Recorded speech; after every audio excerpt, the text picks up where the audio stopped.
Hello friends, question number next. Question ये है कि ए particle moves on the inner surface of a smooth cone of A vertical angle 2 alpha. हमारे पास एक particle है जो कि चिकने कोन के अंदर, यानी चिकने जो है ना, हमारे पास जो शंकु होता है उसके अंदर जो है ना मूव करता है, उसकी अंदर वाली सरफेस की तरफ मूव कर रहा है। और ये जो कोन है उसका जो वर्टिकल एंगल है वो 2 अल्फा है। Being act on the force toward the vertex of a cone, और उसके ऊपर जो है ना एक फोर्स लगा हुआ है, उस पार्टिकल के ऊपर जो है ना एक फोर्स काम कर रहा है जो कि जो वर्टेक्स का, जो कोन का जो वर्टेक्स है उसकी तरफ लगा हुआ है। And its direction of the motion is always cut the generator at a constant angle beta. और जो पार्टिकल की डायरेक्शन ऑफ मोशन है वो जो कोन का जो जनरेटर है उसको एक कॉन्स्टेंट एंगल बीटा के ऊपर कट करती है। ओके, आपको फाइंड आउट करना है the motion and the law of force, यानी आपको निकालनी है एफ की वैल्यू और आपको निकालनी है मोशन यानी वी की वैल्यू कैलकुलेट करनी है। ध्यान से सुनना। देखते हैं हमारे पास वर्टिकल कोन किस तरीके से है। सपोज दैट ये आपका जेड एक्स एक्सिस है, this is your X axis, and suppose that this is your Y axis मान लो, तो जाहिर सी बात है this is your Z axis. आगे की तरफ चलते हैं बेटा। अगर ये हो चुका तो मैं कह रहा हूँ कि एक कोन है जिसका वर्टिकल एंगल 2 अल्फा है। यहाँ एक कोन बना लो भाई जिसका वर्टिकल एंगल 2 अल्फा है। मान लिया जाए ये मेरा कोई कोन है, suppose that this is my कोन।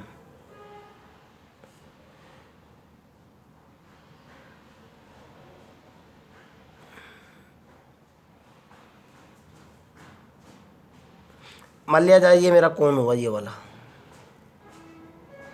भाई पेपर छोटा है, जाहिर सी बात है छोटा सा ही कोन बनाना पड़ेगा। ओके, दिस इज कोन जिसका वर्टिकल एंगल जो है ना 2 अल्फा दे रखा है। ये टोटल एंगल 2 अल्फा है, तो जाहिर सी बात है ये वाला एंगल तो होगा अल्फा। क्लियर है ना। इसकी इनर सरफेस के ऊपर पार्टिकल यहाँ है, सपोज दैट पार्टिकल की पोजीशन पी है। ओके, अगर पार्टिकल की पोजीशन पी है तो इस पी के जो कोऑर्डिनेट होंगे बेटा 3D के अंदर वो होंगे rho, alpha and phi. R theta phi होते हैं, रेडियस को आप रो भी मान सकते हो, कोई दिक्कत वाली बात नहीं है। क्लियर। यहाँ से जो है अब मैंने क्या किया, इसका जो मास होगा वो नीचे की तरफ ऐसे होगा, आप भी समझ सकते हो ये चीज़। क्लियर। ओके, और यहाँ से जो रिएक्शन फोर्स होगा बेटा, वो यहाँ से जो रिएक्शन फोर्स होगा वो इस तरफ ऐसे होगा, ये होगा मेरा रिएक्शन फोर्स। क्लियर। अगर ये रिएक्शन फोर्स है, यहाँ से आप इस चीज़ को बहुत अच्छे तरीके से जानते हो, यहाँ से ये वाला एंगल कितना होगा, फाई होगा। This angle is phi. हर एक उसके अंदर मैं यही बात आपको बताता हूँ, ये मेरा फाई एंगल होगा अगर ये पॉइंट एन है। क्लियर। सिमिलरली यहाँ से एक एंगल कितना होगा मेरा, यहाँ से भी एक एंगल मेरा निकल करके आएगा सेम, क्योंकि ये पैरेलल लाइन है। ये एंगल भी मेरा कितना होगा, फाई। ओके, और मैंने इसको जो है नीचे मिला भी दिया। Suppose that this point is M, this point is N. Clear है ना। आगे की तरफ चलते हैं, नो प्रॉब्लम। और मेरा जो फोर्स है, फोर्स की भी बात कर लेते हैं। Force toward the vertex, force जो है ना वर्टेक्स मेरा ये होता है, आपको भी पता है, ये वर्टेक्स ओ पॉइंट को जो है ये कौन का ये वर्टेक्स होता है।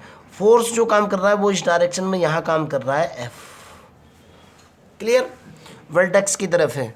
और कितना एंगल है, जनरेटर जो है मेरा ये ओ पी मेरा जनरेटर है, ये वाला जो ओ पी है ना, O P is generator. O P इसका जनरेटर होता है बेटा।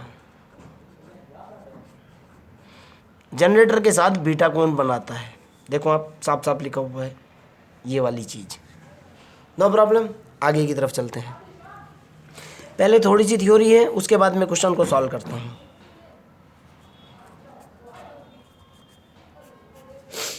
Suppose that P R alpha phi, यहाँ मैंने रेडियस ऑफ कर्वेचर के बेस पे इसको रो लिखा था, आप इसको आर भी लिख सकते हो, कोई दिक्कत वाली बात नहीं है। ठीक है ना। ये रो ना होकर के आर भी हो सकता है। Let P R comma phi be the position of ए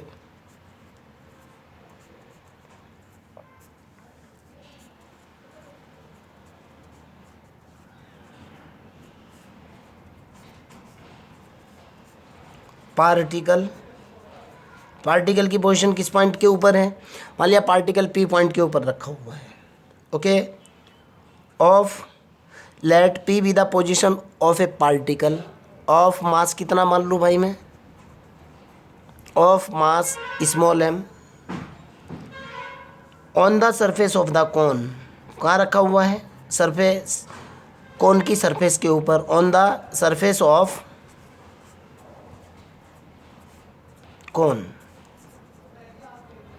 एक पार्टिकल है जिसके कोऑर्डिनेट आर अल्फा फाई हैं, ओके, पार्टिकल किस पोजीशन पे है, पी पोजीशन पे है, कहाँ रखा हुआ है, सरफेस, जो कोन है उसकी सरफेस के ऊपर रखा हुआ है, वो एक अलग बात है, इनर सरफेस की बात कर रहा है, ओके, लेकिन है डायरेक्टली इनडायरेक्टली सरफेस के ऊपर ही।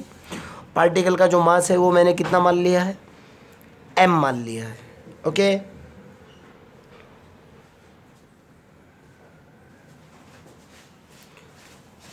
Eight a time T,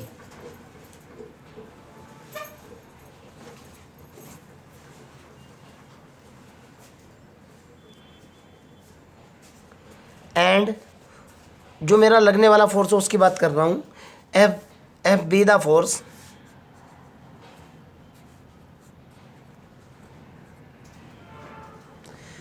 acting on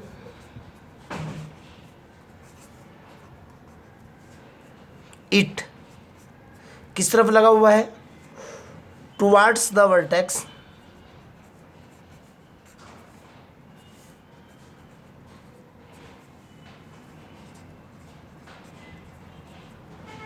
toward the vertex O, okay. ये देखो आप, ऐसे मैं जो बोल रहा हूँ वो लिख रहा हूँ, मेरा एक पार्टिकल है यहाँ पे, पार्टिकल का मास मेरा एम है जो कि कोन की सरफेस के ऊपर रखा हुआ है, उसके ऊपर एक फोर्स काम कर रहा है, फोर्स की डायरेक्शन जो है किसकी तरफ है, वर्टेक्स की तरफ है, ओ की तरफ है। ये चीज़ क्लियर, आगे की तरफ चलते हैं, इस ग्राफ की ज़रूरत पड़ सकती है, ओके, सो दैट नाउ इसको मैं इधर रख लेता हूँ, जैसे जैसे इसकी ज़रूरत पड़ेगी मैं वैसे वैसे इसका यूज़ करूँगा।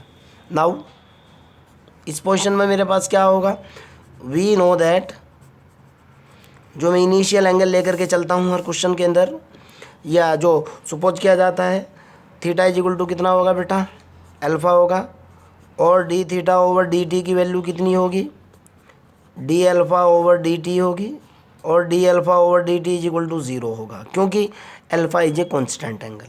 Clear. Now the equation of motion is, equation of motion की बात कर लेते हैं बेटा अब।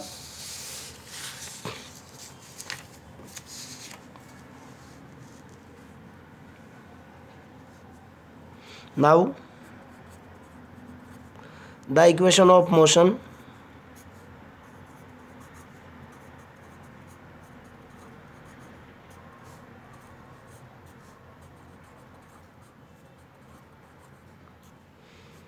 Of particle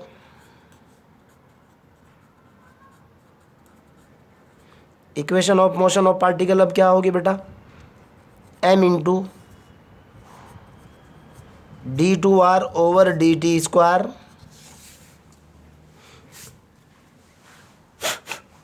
D two are over D T square minus r sine square alpha d phi over D t का complete square is equal to minus k f. देखो आप, ये जो फोर्स है, इस एफ की बात कर रहा हूँ, ये जो फोर्स लगा हुआ है। इक्वेशन ऑफ मोशन आपकी क्लियर, आगे की तरफ चलते हैं, ठीक है ना बेटा। पहली इक्वेशन क्या होगी, M into d two are over D T square minus r sine square alpha d phi over D t का complete square is equal to minus k f, so that this is my equation number 1। Second equation of motion मेरी क्या होगी बेटा, m into minus k r sine alpha cos alpha d phi over D t का complete square is equal to minus k are, reaction force जो ये लगा हुआ है, आप जानते हो उस चीज़ को। लास्ट इक्वेशन मेरी क्या होगी, M into 1/r sin α d/dt r² sin² α d/dt is equal to 0। This is my equation of motion number 3। Now question के अंदर देखो बेटा क्या दे रखा है। क्वेश्चन के अंदर साफ साफ दिया हुआ है the direction of the motion always cuts the generator. जो पार्टिकल की डायरेक्शन ऑफ मोशन है वो जनरेटर को कट करती है। पार्टिकल की जो डायरेक्शन, अगर पार्टिकल ऐसे मूव कर रहा है तो इस जनरेटर को कट करती है, और अगर पार्टिकल यहाँ ऐसे मूव कर रहा है, ये जो जनरेटर है, मैं आपको बोल भी रहा हूँ कि O P is the generator. ये मेरा जो ओ पी है, ये वाला ओ पी जनरेटर है। मैं कह रहा हूँ कि the direction of the motion always cuts the generator at a constant angle beta. Okay, question के अंदर गिवन है। अगर ऐसा है तो लिख रहा हूँ मैं यही बात, since the direction of the motion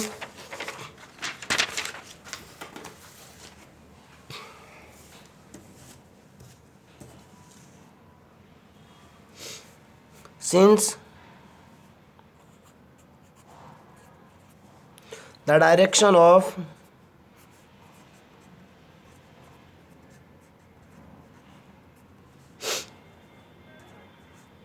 motion always cuts the generator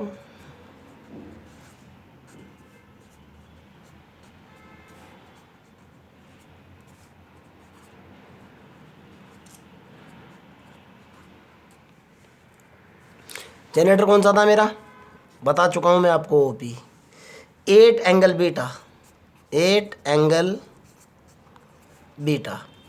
तो बेटा अगर जो है आप इस चीज़ को बहुत अच्छे तरीके से जानते हो, और अगर नहीं जानते हो तो ये बात आपको याद रखनी है। अगर हमारे पास पार्टिकल की मोशन, ओके, जो कौन के अंदर जो है ना मूव कर रहा है पार्टिकल, ये अगर मेरा कोई कौन है और पार्टिकल जो है इसकी इनर सरफेस के ऊपर मूव कर रहा है, ओके, और ओपी के साथ जो है ना क्या कहें, ये जो मेरे पास है इस, ये जो जनरेटर है, जनरेटर को ये जो मेरे पास ये मेरा ओ है और ये पॉइंट पी, अगर यहाँ ये जो ओ पी इसका जो जनरेटर है, अगर इसको किसी पर्टिकुलर एंगल बीटा से कट करता है, हो सकता है बीटा से जो है ना ऐसे कट कर दे, हो सकता है बीटा से ऐसे कट कर दे, तो हमारे पास एक फॉर्मूला होता है। फॉर्मूला ये होता है बेटा, इस पोजीशन में tan beta is equal to मेरे पास हमेशा होता है R sine alpha into d/dt divided by dr/dt। Okay, this is a fix formula, इसके अंदर कोई चेंज नहीं।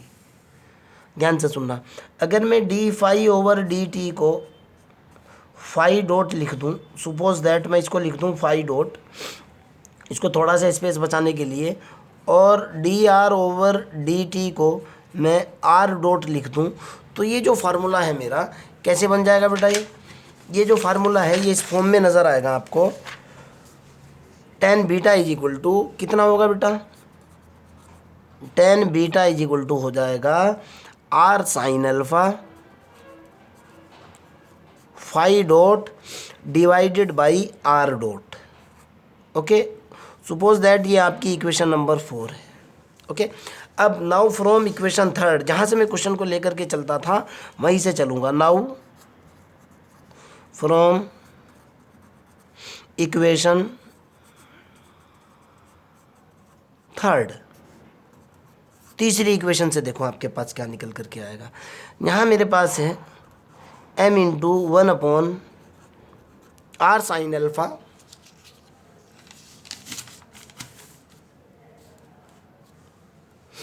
Are sine alpha, okay, d/dt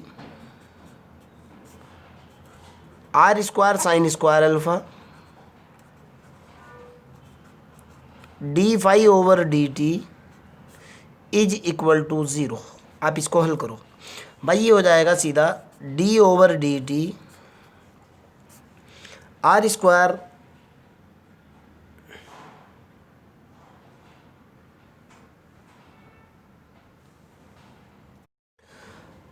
r² sin² alpha d/dt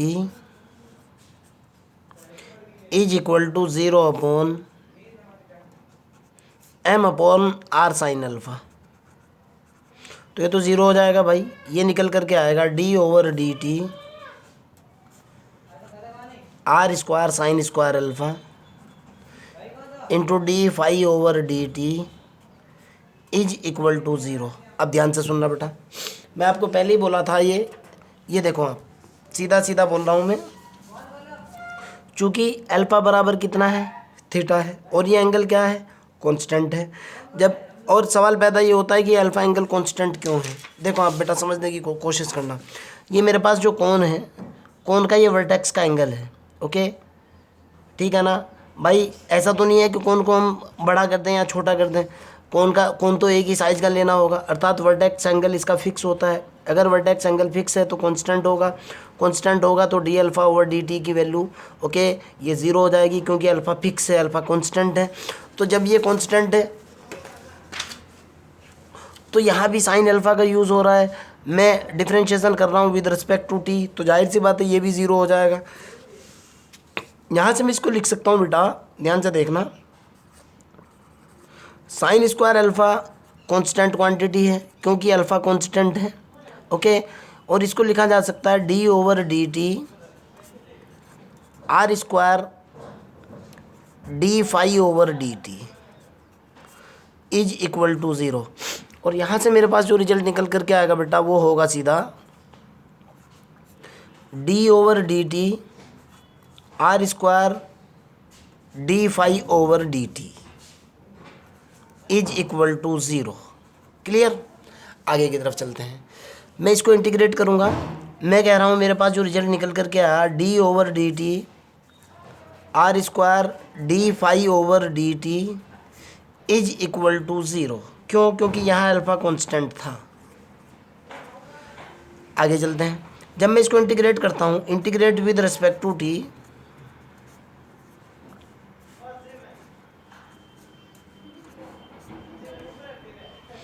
तो हमारे पास क्या निकल करके आएगा बेटा, इधर हो जाएगा integration d over D T R square D phi over D t into d T is equal to integration d t plus arbitrary constant a. इससे ये कैंसिल हो जाएगा, डिफरेंशिएशन इंटीग्रेशन को ख़त्म कर देगा। कितना निकल करके आएगा बेटा, R square D phi over D T is equal to A. Clear है ना, no problem. Suppose that this is equation 5। अगले वाले पेज पे लिखता हूँ और काम करता हूँ, ध्यान से देखना। सबसे पहला आप इक्वेशन नंबर 4 देखो। आपके पास जो 4 इक्वेशन है बेटा वो ये है, tan beta is equal to कितना है, tan बीटा है आपके पास r sine alpha phi dot upon r dot, ये दिस इज इक्वेशन 4। आज यार तबीयत ठीक नहीं है। और यहाँ से रिजल्ट कितना है बेटा, R square D phi over D T is equal to A. Clear है ना, यहाँ तक आपको कोई आपत्ति नहीं होनी चाहिए। This is my equation number 5। इसको थोड़ा सा चेंज करो, इसका क्रॉस गुना करो आप। ये होगा इधर से r dot tan beta is equal to होगा r sine alpha into phi dot. R dot की वैल्यू निकालो यहाँ से, r dot is equal to होगा बेटा r sine alpha phi dot divided by tan beta. यहाँ से आर डॉट की वैल्यू निकल करके आई r sine alpha 1 upon tan beta बोले तो cot beta into phi dot. इसकी वैल्यू देखो बेटा कितनी होगी, ध्यान से देखना। आर डॉट का जो रिजल्ट निकल करके आया वो निकला R sine alpha cot beta. Phi dot को क्या लिख सकता हूँ, D phi over D T, and R dot is equal to कितना है बेटा, D are over D T. Value डालता हूँ दोनों की दोनों, ध्यान से देखना है। आर डॉट की वैल्यू निकल गई यहाँ से d are over D T is equal to r sine alpha cot beta into D phi over D T की वैल्यू देखो आप कितनी है। D phi over D T की वैल्यू है बेटा a upon are square into a upon are square. मैंने d phi over D T की वैल्यू डाल दी डायरेक्ट। क्लियर है ना? मेरे ख्याल से तो आपको कोई आपत्ति नहीं होनी चाहिए। अब देखो ये सारी क्वांटिटी तो कांस्टेंट है। ओके, एक आर से मेरा आर कैंसिल हो चुका। यहाँ से निकला मेरे पास d are over D T is equal to ये हुआ बेटा sine alpha cot beta into a upon r. अगर मैं इसको दोबारा डिफ्रेंशिएट करता हूँ, मैं कह रहा हूँ differentiate with respect to T again, तो जाहिर सी बात है अल्फ़ा भी कांस्टेंट है, बीटा भी कांस्टेंट है, ए भी कांस्टेंट है, डिफरेंशिएशन तो आर का होगा। ये हो जाएगा बेटा D two are over D T square is equal to D over D T sine alpha cot beta A upon R is equal to होगा बेटा कितना, ध्यान से देखना है आपको। यहाँ से मेरे पास कितना निकल कर गया भाई, साइन अल्फ़ा तो ये हुआ, कोट बीटा मेरे पास ये हुआ, ए ये हुआ, -1 अपॉन आर स्क्वायर होएगा ना, आर का डिफरेंशिएशन देखो आप, आर की पावर -1 से 1 upon are square into D are over D T, यही तो होगा ना। वैल्यू डाल देंगे D are over D T की, रिजल्ट निकाल लेंगे। तो मेरे पास निकल गया बेटा D two are over D T square is equal to minus A upon are square sine alpha cot beta into D are over D T की वैल्यू कितनी है, ध्यान से देखो आप, D are over D T की value है sine alpha cot beta ए upon r. मैंने d are over D T की ये वाली वैल्यू पुट भी कर दी। ओके, चलो भाई, वैल्यू पुट करते ही मेरे पास कितना निकल गया बेटा, मेरे पास जो अगले वाला रिजल्ट निकल करके आया कितना हुआ, लास्ट लाइन से देख रहा हूँ मैं,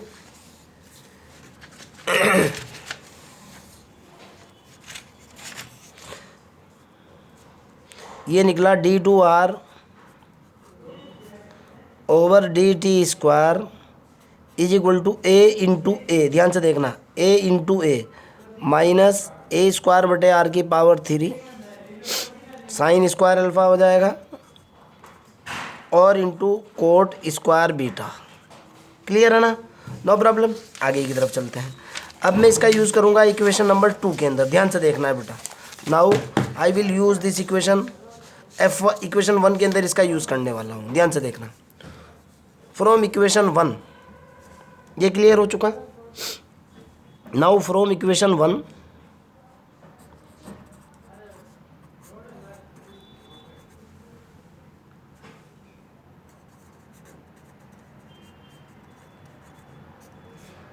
पुटिंग द वैल्यू ऑफ, मैंने क्या करा, वैल्यू पुट कर दी। पुटिंग द वैल्यू ऑफ, किसकी वैल्यू पुट करूं, d two are over D T square in equation 1। Equation 1 के अंदर मैंने वैल्यू डाल दी। देखता हूं भाई वैल्यू डालने से मेरे पास क्या होगा। ये जो एफ है, f is equal to minus common लेकर के माइनस एम तो इधर आ जाएगा। Okay, d two r dot d T square की value a square upon r की power 3। Clear? Sine square alpha cot square beta, आगे देखता हूँ minus r sine alpha are sine square alpha d phi over D T की value देखो बेटा, आप कहीं ना कहीं तो लिखी होगी। ये देखो d phi over D T की वैल्यू मैंने अभी लिखी थी, ये देखो डी फाई, एक बार लिख भी रहा हूँ मैं। ओए बेटा यहाँ ना बातचीत करो। D phi over D T की वैल्यू कितनी है, ए बटे आर स्क्वायर, ये वैल्यू भी पुट कर रहा हूँ। चलो भाई इक्वेशन 1 के अंदर वैल्यू पुट करता हूँ और रिजल्ट देखता हूँ कितना है। आर साइन स्क्वायर अल्फ़ा ये हो चुका है। Okay, d phi over D T की वैल्यू कितनी है, a upon are square. A upon are square की पावर कितनी है, की पावर 2, यही है ना। आगे चलते हैं, नो प्रॉब्लम। अच्छा ये आपको नज़र नहीं आ रहा है, ये देखो आप दोबारा से देखो बेटा, ध्यान से देखना है। एफ इज इक्वल टू, ये तो हुआ minus k m d two are over D T square की वैल्यू, देखो आप d two are over D T square की value a square upon r की power 3 sine square alpha cot square beta minus r sine square alpha d phi over D T की value a upon are square मैं calculate कर चुका था, निकल गई, और ये मेरा ब्रैकेट बंद। क्लियर। अब आगे की तरफ चलते हैं, अगर यहाँ तक समझ आ चुका तो जाहिर सी बात है बेटा मैं इसको हल करूँगा, और हल करने के बाद मैं इसका रिजल्ट निकालने की पूरी कोशिश करूँगा। ध्यान से देखना है क्या कुछ आता है। एफ बराबर जो निकल करके आया मेरे पास, माइनस माइनस तो होएगा प्लस, ये हुआ एम ए स्क्वायर आर की power 3 sine square alpha cot square beta, और इस माइनस से ये फिर प्लस हो चुका, देखो आप ये माइनस इसको प्लस कर देगा, plus r sine square alpha, और ये हुआ कितना बेटा, आर साइन स्क्वायर अल्फ़ा के साथ ये हुआ ए स्क्वायर बटे आर की पावर 4, एक पावर इससे कैंसिल। क्लियर। यहाँ से देखता हूँ मैं, F is equal to m a square r की पावर 3, और एम का गुणा यहाँ भी होगा बेटा, कभी आप कहो कि सर ये कहाँ गया, इंटू एम भी होगा यहाँ, और ये हुआ sine square alpha cot square beta plus m sine square alpha a square बटे आर की पावर 3, जो इसमें से कॉमन आ सकता है कॉमन ले लो आप। एफ बराबर, ध्यान से देखना है आपको, ए स्क्वायर बटे आर की power 3 sine square alpha common ले लिया मैंने, ये मेरे पास कितना निकला बेटा, 1 प्लस कोट स्क्वायर बीटा, बन गया ना। और आप जानते हो 1 plus cot square beta is equal to होता है cosec square beta is equal to होता है 1 upon sine square beta. Direct इसका यूज़ कर रहा हूँ, कितना निकल गया बेटा, ये निकला m a square sine square alpha बटे आर स्क्वायर बटे साइन स्क्वायर बीटा इंटू 1 बटे आर की पावर 3। क्लियर है ना। अब यहाँ से देखो बेटा आप, ए भी कांस्टेंट है, एम भी कांस्टेंट है, अल्फ़ा भी कांस्टेंट है, बीटा भी कांस्टेंट है, तो मैं कहूँगा F directly proportional 1 upon r की पावर 3। एक रिजल्ट तो ये आ चुका। Okay, F is directly proportional to 1 upon r की पावर 3। अगर थोड़ी देर के लिए इस क्वांटिटी को मैं म्यू मान लूँ, suppose that mu is equal to कितना है मेरे पास, m a square sine square alpha बटे साइन स्क्वायर बीटा, तो जाहिर सी बात है यहाँ से निकल कर के आएगा एफ बराबर म्यू अपॉन आर की पावर 3। जब इसके ऊपर फार्मूला लगाऊंगा आप कहोगे sir F is directly proportional to 1 upon r की पावर 3। एक रिजल्ट तो आपका ये क्लियर हो चुका, जिसके अंदर क्वेश्चन में ये कह रहा था कि find out the value of the force. देखो आप, find out the law of the force, ये तो मेरा क्लियर। अब इसकी बात करते हैं, लेक्चर के सेकंड पार्ट के अंदर देखते हैं ये वाला पोर्शन। ओके, चलो आगे की तरफ चलते हैं, अभी 1 मिनट रुको आप।